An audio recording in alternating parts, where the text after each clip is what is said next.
Hey everybody, Grummels here. So, a few days ago I made my little 1000 subscribers thank you video and I promised a small Q&A. So, here is the Q&A with some hopefully entertaining War Thunder gameplay in the background. But before I start with the questions, I would like to take this opportunity to talk about a few channel related topics. First, my YouTube partnership. After reaching 1000 subscribers, I thought I'd start looking into joining a network. I could have probably gotten a YouTube partnership without a network, but I chose not to bother until I reached the necessary requirements for a good gaming network that has the necessary license for gaming content and some support should the need for it arise someday. So I started to look into a few options and also talk to other YouTubers about it. And after that I decided to put in an application for Curse Union for Gamers. Krabs and Fly Daily are part of this network. And my application got approved just a few hours ago.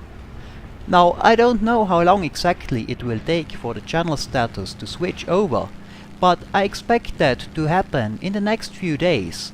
And then I'm a part of Curse Union for Gamers network. I hope this will eventually enable me to produce more content.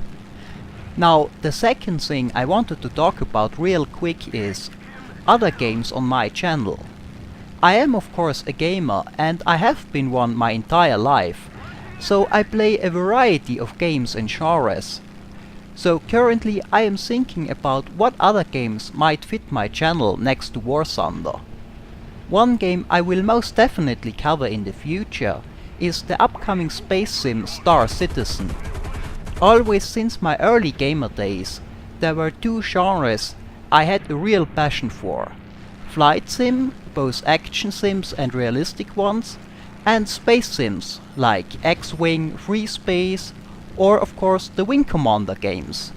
So with War Thunder and Star Citizen, I would have two games on my channel that represent my passion for those two genres well. Of course, Star Citizen is still in a very early development stage, so it will be some time till I can bring you some dogfight footage from it. Also an option would be World of Tanks. As many War Thunder players, I also play World of Tanks occasionally, even though I'm no expert at it. But WoT has a very good replay system, so bringing you a World of Tanks game if I have a good match worth showing would involve comparably little effort, so if there is interest I could do that every now and then. I have also played MechWarrior Online in the beta and enjoyed it quite a bit. So that would also be an option. Of course, feel free to make suggestions of what you would like to see. If it is a game I like and I think I can make decent content of, I will consider it. Well, that's it for channel information. Let's jump into the questions. So, this first one comes in from Mayarabi, and he wants to know if I have ever played with a controller and if I can recommend a button layout. Well, I am not much of a console gamer. The only flying game I played on an Xbox some time ago was the action sim Ace Combat 6. So I can't give you advice about a layout. I simply don't have the experience with controllers. On PC I prefer joysticks for simulations because of the death zone. The controller's small thumbstick needs a pretty big death zone, but in my opinion that makes small adjustments more difficult and aiming harder. But again, I don't have much experience with controllers, so I might not be correct about that. Okay, the next question is from Monomaster25, and he asks for some recommendations on improving aiming with direct controls. Well, within War Thunder, I would suggest going for a very stable plane, like the Hawker Typhoon, which is stable even in arcade, and play them in arcade a bit. While aiming with most planes is harder in arcade because they are so unstable, the Typhoon works pretty nice and you can practice aiming and getting a feeling for the stick without having to worry about stalling. Another option is of course to play other games with the chosen control method, like Battlefield for example.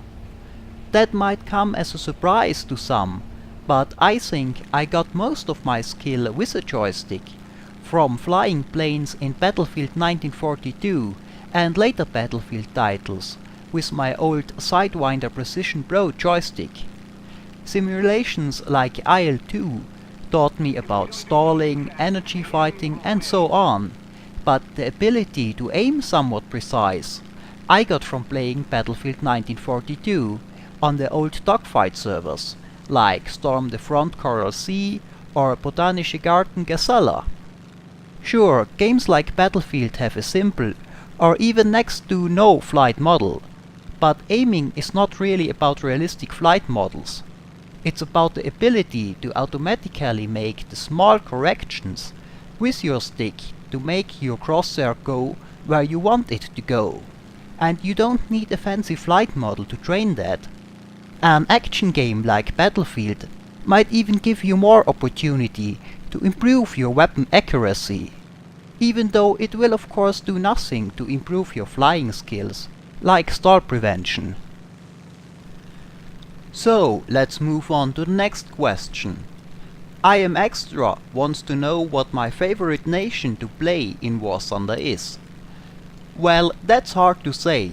I like planes from all nations in War Thunder. Every nation has at least 2 or 3 I really like. If I have to choose right now though, I would say the US tree, even though there are some flight model issues that need cleaning up. This tree has currently the most amount of planes I like, from both combat style and looks. Always since I started playing historic battles, I really learned to appreciate planes that dive well, and that's a trademark of most US planes. And most of them look really cool as well, especially the P-40. So yeah, I say the US tree is currently my favorite one. Okay, next question comes in from Dunbras. He wants to know where I and my accent come from. Well, I come from Austria, more specifically from Tyrol. I don't know if my accent is typical Austrian though. Might have something to do with how I learned English, which I did primarily by watching DVDs and playing online games. Sure, the basics are taught in school, but you don't really learn how to talk or understand English from saying a few sentences twice a week in an English lesson. Even though you in theory know the grammar and vocabulary from that, actually having a proper conversation with a native speaker is a different thing entirely. Games, TV shows and movies helped me a lot there, and I think that may influence my accent a bit. Now, the Bowman 2 asks, what do you think is the most aesthetically pleasing plane in War Thunder? Well, that depends. As far as the coolness factor goes, I would say the P-40, especially the later versions with the large air intake. Of course, the later version of the plane were called Warhawk by the Air Force, and I think that describes the look of the plane quite well. It just looks dangerous. But if we talk about beauty, I would say the Macchi C202. This plane is just very good looking and reminds me of an Italian sports car, like a Ferrari. So overall, for most aesthetically pleasing, I choose the MC202.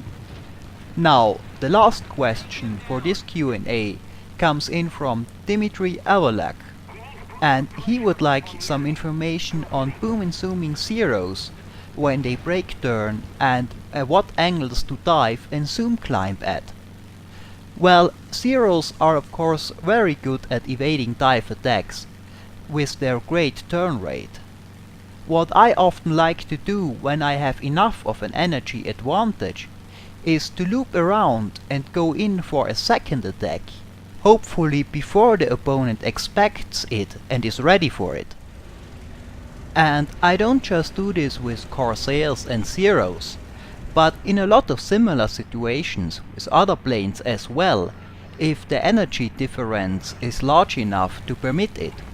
The F4F Wildcat, for example, because its controls lock up pretty bad in a dive, so I often have to do that. Now this move of course wastes a lot of energy, so you have to be careful when you do it, especially against Zeros that don't lose too much energy in their break turns. Depending on how big your energy advantage was at the start, you can do this once, maybe twice versus a Zero. Then your speed gets too low and you better get out of there, gain some separation from the engagement and come back with an altitude advantage.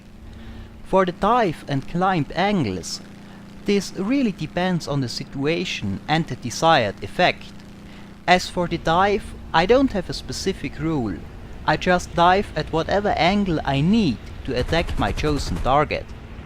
As for the zoom climb, well, if I dove on a fight below me and I want to stay above it after the attack and I feel confident that there are no higher opponents around that could intercept me in a steep climb, I usually go up 90 degrees straight. To stay above the area the fighting takes place and attack again in a very steep dive that builds up a lot of energy. If I on the other hand not feel this safe, I might climb at a more shallow angle to keep up speed and gain separation. In this case I might just continue straight and climb only after I looked around and checked the situation. And then again it depends on a few factors. If there's an opponent following me, for example, on lower energy, and I want to engage, I would most likely climb up steep to give him an opportunity to catch up and end up below me. In this case I might go for more than 90 degrees to climb towards the target. So I don't have any specific rules, I try to do what is best in the current situation. Well, that's it for this little Q&A video. I hope it was enjoyable, thanks for watching and maybe I see you next time.